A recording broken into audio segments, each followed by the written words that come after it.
In tutte le relazioni di questa mattina si è parlato di tante cose, si è parlato di Gestalt, di teatro, avete visto, abbiamo parlato anche di emozioni.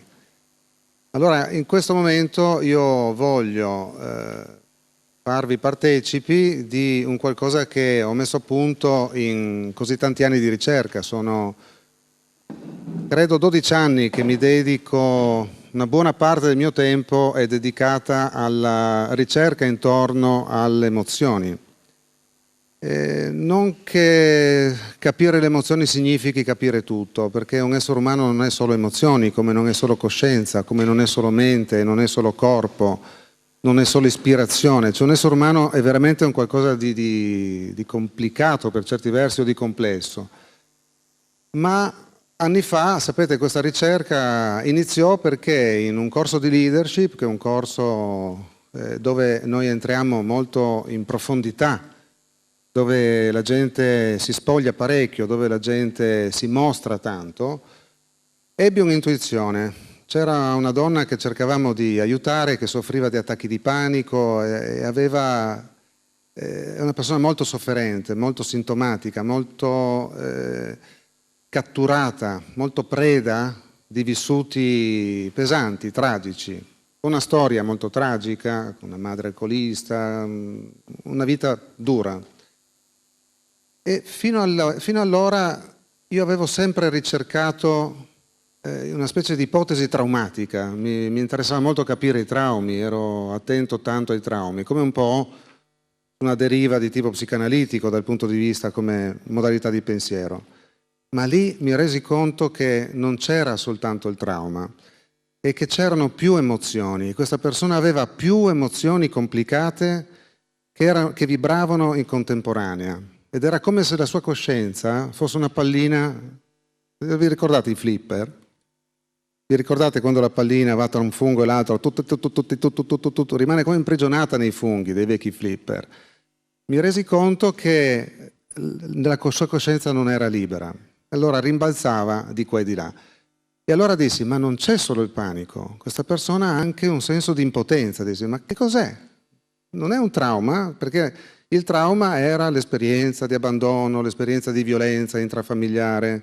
C'erano non so quante memorie negative purtroppo che popolavano le zone profonde della sua mente. Ma c'erano delle emozioni. Allora dissi, le emozioni non sono traumi. Esistono emozioni che vengono traumatizzate e quindi possono diventare eccessive, possono diventare inadeguate, possono funzionare in un modo slegato da quello che ci capita nella vita. E queste emozioni, come le potremmo chiamare, queste emozioni? È venuta in mente una metafora che era quella che viene dalla cosmologia. Ho detto, ma perché noi le chiamiamo buchi neri? Effettivamente la coscienza non solo rimbalzare, era come gravitata. Presente, sapete cos'è un buco nero, no? È un corpo celeste che è collassato, la massa è collassata, per cui in pochissimo spazio c'è una quantità di materia incredibile che esercita una forza gravitazionale tremenda. Allora immaginate se con una navicella voi passate vicino a un buco nero, è come un ferro attratto da una calamita quando entra nel campo di influenza, viene risucchiato e in un attimo tu sparisci dentro il buco nero. E allora dissi, quando ci sono questi tipi di emozioni, la coscienza non riesce ad andare via, viene come risucchiata, è come se dalla terra dove c'è il verde, c'è l'acqua, c'è il cielo, c'è l'azzurro, uno viene preso e portato in un altro mondo, in un pianeta che è un pianeta molto più oscuro, infernale, dove il panorama che si vede è il panorama di quel pianeta lì. È come dire, come si sta su Marte, come si sta su Venere. Allora iniziai io e giù tutti. Avete visto che noi si lavora un po' come una squadra, spero che sia passato questo messaggio stamattina. Amiamo lavorare insieme perché crediamo che da soli si va poco lontano. E insomma abbiamo cominciato a lavorare e cercare di familiarizzare con questi mondi, riuscire a mettere una parola che potesse definire e dire ah, è questo piuttosto che quell'altro, imparare a distinguere. E all'inizio siamo partiti con 6 emozioni. Poi, no, aspetta, ma forse sono 7, insomma crescevano tipo i funghi. per 8 anni ogni tanto trovavamo un nuovo tipo, una nuova specie, un nuovo tipo di emozione, fa tipo, oh, guarda dietro il muschio, guarda questa qui, è la gelosia territoriale, che non è quella affettiva. Abbiamo trovato, sembra, è un fungo simile, ma sapete quei funghi non è che uno va nel bosco ed è facile riconoscerli. Difatti, se prendete i funghi dovete andare al mercato, c'è il tipino che vi li certifica, che dice sì, questi mangiano, questo non è una specie velenosa, questo si mangia, questo no. Con le emozioni è uguale, solo un po' più difficile. Non è così facile riconoscere le emozioni. E vi immaginate, anni e anni e anni a ricercare, ogni tanto spuntava una nuova emozione. Per fortuna, da un po' di tempo, questa mappa che avete tutti, ce l'avete lì, provate a guardarla perché poi la si usa. Chi ha fatto corsi con noi ormai, quando la vede, prova disgusto, che è un'emozione. Ma per i nuovi potrebbe dire, wow, guarda che bella, forse magari è interessante. Quegli altri la sanno a memoria, ma fate finta di essere interessati così, ecco, grazie. Insomma, abbiamo trovato delle emozioni, oggi come oggi sono 26 credo, perché avevamo messo lo shock affettivo territoriale e poi abbiamo detto no, questo non è emozione, questo è il trauma. Siamo tornati indietro, insomma sono 26. Sono emozioni di disagio, attenzione, perché dopo tipicamente la domanda che uno fa dice guarda, panico, ingiustizia, impotenza, gelosia, disperazione, tristezza, e la Madonna, che cos'è qui? E non ce n'è una sola positiva. Non è che a noi non ci interessano le emozioni positive, ci interessano e come. Solo che, essendo dei terapeuti, noi siamo stati molto attenti a cercare, che cosa? Le emozioni di disagio. Sono quelle che possono diventare buchi neri, che possono gravitare la coscienza, assorbirla, dove una persona invece che vivere un sano rapporto con le emozioni e usare queste emozioni, usarle nella vita, canalizzarle, si trova a essere risucchiato in esse e quindi comincia a combattere per liberarsi da un'emozione invece che fare quello che potenzialmente tutti noi dovremmo imparare a fare. Vi dico subito la metafora di arrivo. Immaginate che la metafora del mare. Il mare a volte è calmo, a volte il mare si agita e a volte si agita parecchio, ci sono tempeste, lo sanno molto bene i naviganti, noi qui siamo un popolo di naviganti, un popolo di marinai. Il mare, se tu ascolti la gente che va in mare ti dice sì, il mare bisogna rispettarlo perché non sempre è una bella giornata, qualche volta ti può uccidere, può diventare così violento da essere pericoloso. E le emozioni uguali, a volte sono calme, come un mare, tranquillo, liscio, a volte si agitano. Ora, cosa fanno le persone quando questo mare si agitano? Spesso cercano di stare a riva perché si prende paura, quindi uno vive la vita quando le emozioni sono calme. Soltanto che la vita, anche se uno non ha i buchi neri, anche se uno non è stato traumatizzato in questi nuclei che vedremo, la vita non sempre ti permette di avere poche onde. Ci sono eventi di vita, perdite, conflitti, competizioni, dobbiamo conquistare non so quante cose, dove gli eventi ti mettono in moto il mare. Allora non puoi stare sempre a riva, devi navigare con mari anche difficili. Quando tra l'altro una persona parte, come diceva Mario, che a un certo punto ha detto con Dario io ho rotto tutte le mie certezze e ho deciso di andare, ho deciso di vivere una vita, ho deciso di lasciarmi distruggere per andare a cercare il nuovo, che cos'è questo? È un po' un viaggio dell'eroe e di chi abbandona le sicurezze, le sponde per partire per il vero viaggio, che significa diventare adulti, maturi. È quello che ti aiuta fuori a realizzarti nei vari campi della vita, ma dentro ti aiuta a incontrarti, a trovare te stesso sul serio, che non sono le emozioni come dicevamo. Allora, quando uno vuole vivere sul serio, deve imparare a stare sulle onde. Come si fa? Se immaginate queste onde non tutte uguali, ma se immaginate 26 tipi di onde pericolose, allora dovreste immaginare che per poterci star su dovete costruire un veicolo. Una barca, un surf, una barca a vela, un qualcosa, una zattera, un qualcosa che vi permetta di navigare su quell'onda, cioè di non venire travolti e funzionare dove il mare vi porta, governare. Allora, noi cominciamo a studiare tutto questo. Cominciamo a studiare le onde e cominciamo a studiare come si fa a costruire i veicoli specifici. Mentre lo facciamo ci rendiamo conto che però le persone hanno poca dimestichezza con il linguaggio delle emozioni, neanche lo conoscono. Mi rendo conto che i pazienti gli dico: ma come ti senti? Male, come diceva Filippo stamattina, bene e male sono valutazioni della mente, oppure mi sento confuso. No, confuso sei qui nella mente, non è quello che è il cuore. Ah no, è vero, mi sento agitato. No, agitato è il corpo, è il corpo che è uno stato di agitazione. L'emozione qual è? Gira, gira, gira o l'angoscia? Ah, ok, angoscia di che tipo? Insomma, cominciamo a discriminare, aiutare le persone a discriminare. Ma il secondo passo non è mica soltanto discriminare le emozioni, perché bastasse dare un nome, oddio, se una persona non ha un nome non ha più una dignità, no? Se volete distruggere la dignità delle persone gli portate via il nome, gli mettete un numero e già l'avete reso una cosa. Già dare un nome dice questa cosa qui esiste ed è umana, ed è già un passaggio, ma non basta. La cosa dopo, il passaggio successivo, non è neanche quello di costruire il veicolo, è ritornare a capire che quell'emozione lì non è un sottoprodotto della tua genetica sbagliata, come hanno cercato un po' di convincerci un certo tipo di filone di psichiatria. Perché c'è l'attacco di panico? C'è un disturbo nel locus ceruleus, genetica. L'emozione nasce dal fatto che questo scompenso è dovuto a una tara ereditaria. Vi ricordate queste robe?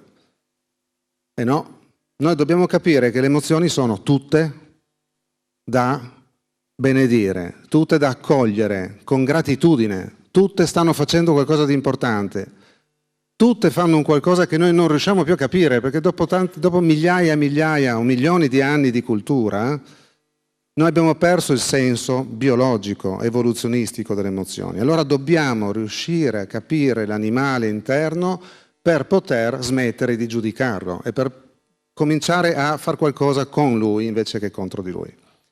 Ed ecco che per poter fare questo dobbiamo ricollegarci a un certo tipo di studi, che sono gli studi che ha fatto la psicologia di tipo evoluzionista. Con chi comincia? Chi è il teorico dell'evoluzione? Darwin. Pubblica un libro nel 1880, io non so, il cui titolo è qualcosa tipo, non me lo ricordo bene, scusate, io con nomi, cognomi e titoli vado malissimo, però è qualcosa tipo, non è l'origine mi sembra tipo l'origine delle emozioni nell'uomo e nell'animale.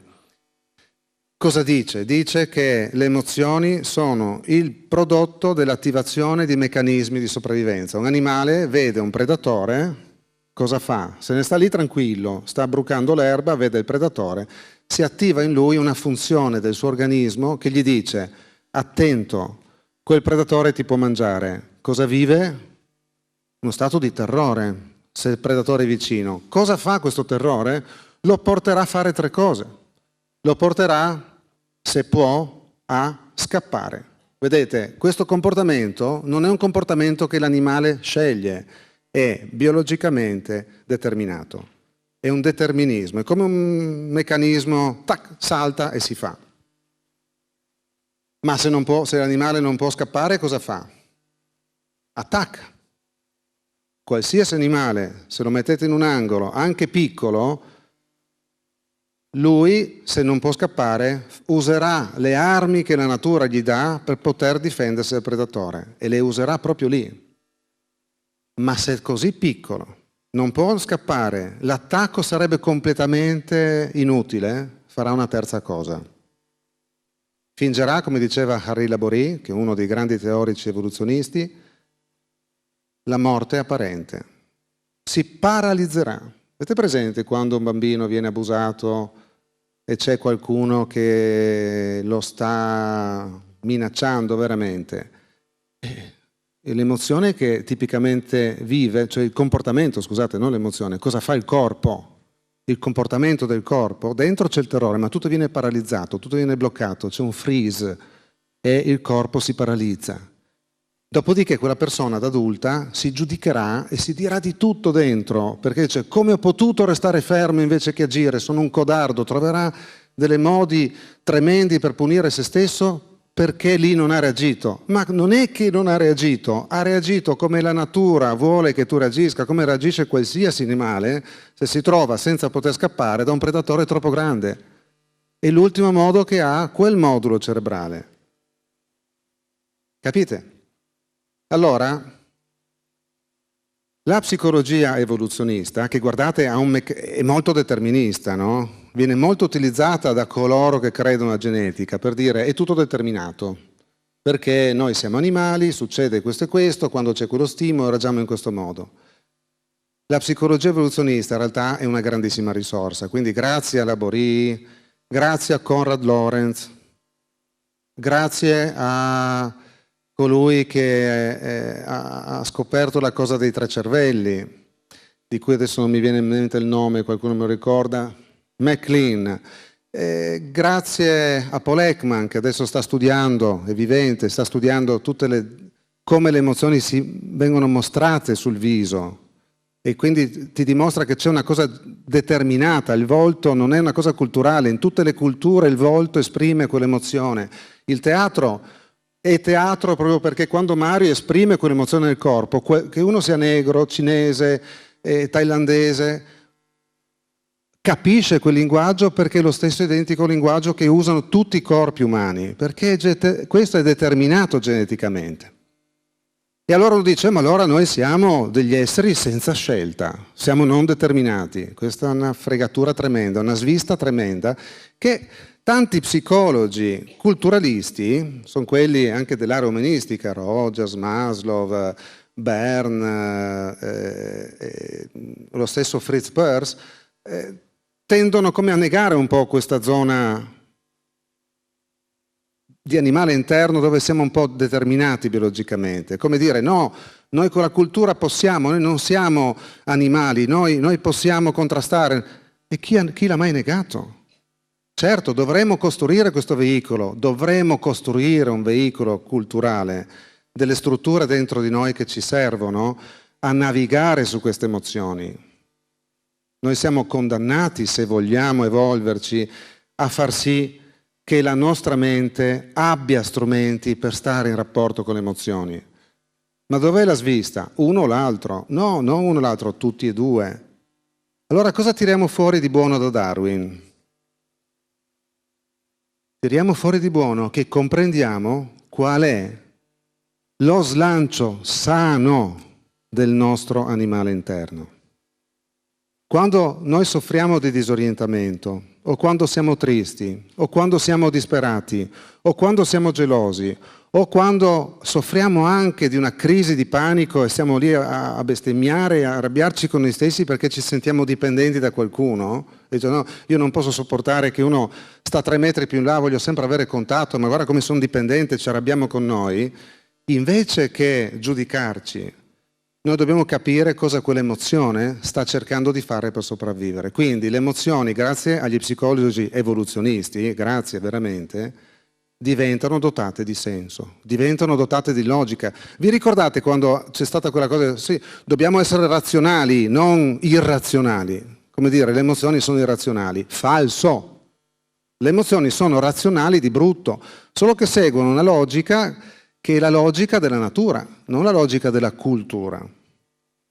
Allora per noi che viviamo in mondi culturali abbiamo perduto questo linguaggio. Io credo che quando c'è la perdita del linguaggio comune, che è la Torre di Babele, no? Nella Bibbia, si parlano diversi linguaggi, credo ci sia questa cosa che succede, che il linguaggio perduto in fondo è questo linguaggio che attraverso le emozioni ci porta a ritrovare la strada della casa verso il nostro spirito.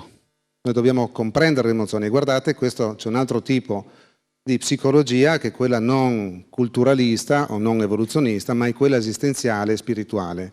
Allora, se ascoltate il Dalai Lama, cosa dice intorno alle emozioni, se ascoltate cosa dice Dildo Khyentse Rinpoche, uno dei più grandi maestri tibetani che è vissuto fino a poco tempo fa ed è quello che è ritornato in Tibet dopo l'invasione dei cinesi, se ascoltate cosa dice Thich Nhat Hanh, tutto il buddismo, tutti sono d'accordo, ma tutti convengono su una cosa: noi dobbiamo imparare a riconoscere le emozioni e sorridere ad esse, dobbiamo sviluppare un atteggiamento esistenziale di accettazione, di comprensione.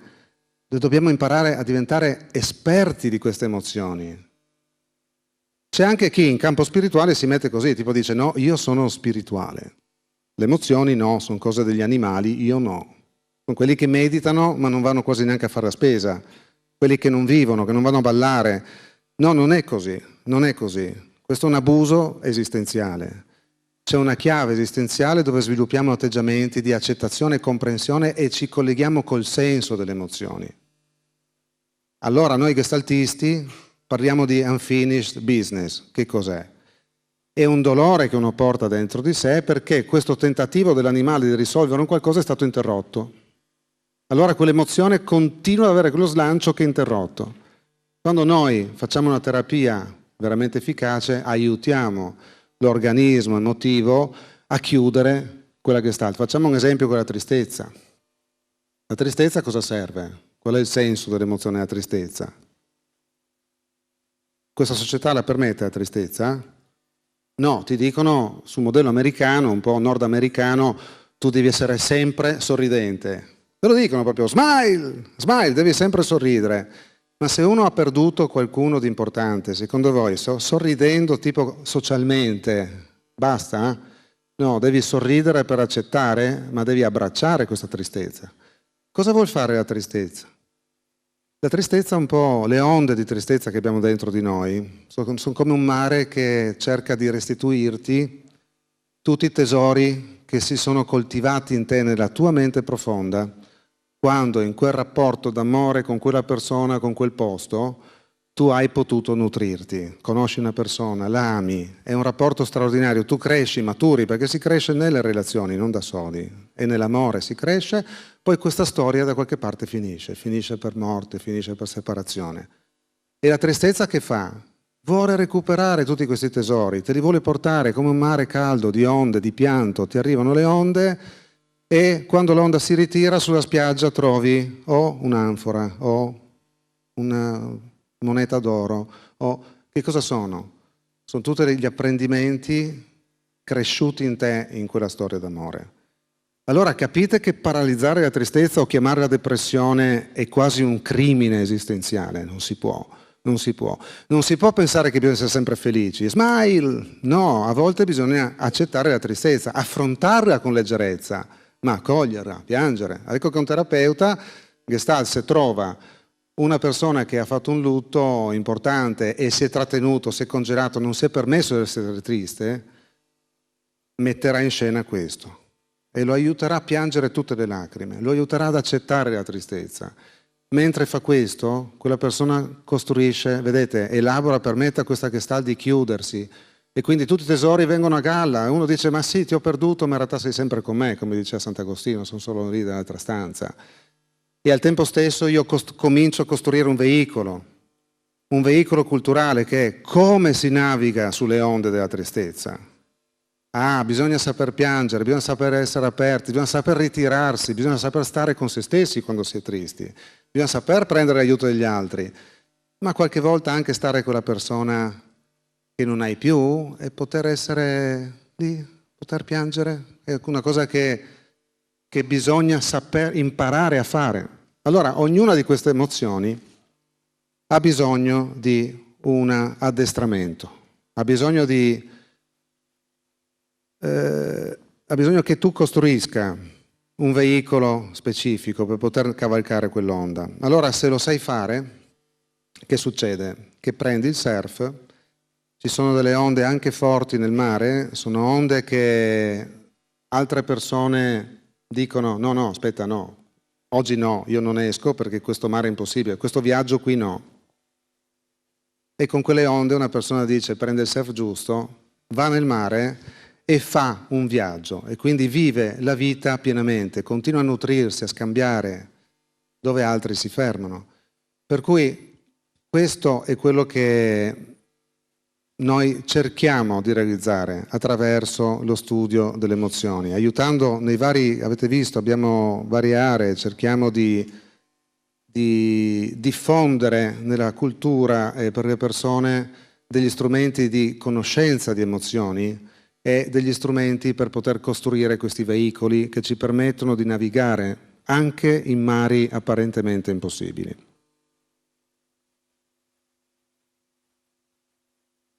La mappa ci aiuta a riconoscere, ma come tutti hanno detto, non basta solo capire, Dobbiamo poter sperimentare in degli spazi che siano possibili. Il teatro è uno di questi ed è uno spazio straordinario che ci permette di elaborare quando siamo o spettatori o attori. Noi possiamo essere spettatori e attori anche nella vita. C'è qualcuno che agisce la vita, quelli che fanno i viaggi. Quando Mario parlava e dice sì, a un certo punto io sono andato, e lì diventa attore, ma non nel teatro, attore della sua vita, diventa protagonista. C'è qualcuno che la vita la vive da spettatore. E anche nel teatro noi possiamo essere spettatori o attori, e tutti e due i ruoli sono attivi, non c'è qualcosa di bene o di male. Certo che bisogna essere spettatori e attori, attori e spettatori. Da spettatori impariamo, abbiamo il tempo di riconoscere e di integrare. Da attori viviamo, conquistiamo, ci slanciamo, abbiamo coraggio, andiamo a procacciare nuove esperienze, nuovi nutrimenti, per dopo essere di nuovo spettatori, in questo flusso un po' eterno. Possiamo esserlo nel teatro, possiamo esserlo nella vita. Allora, io vorrei finire qui, spero di avervi dato un po' un sapore. Parlare di questa teoria delle emozioni che ho coltivato per 12 anni qui a Trieste, questo è un po' un tentativo di ridurre in poche righe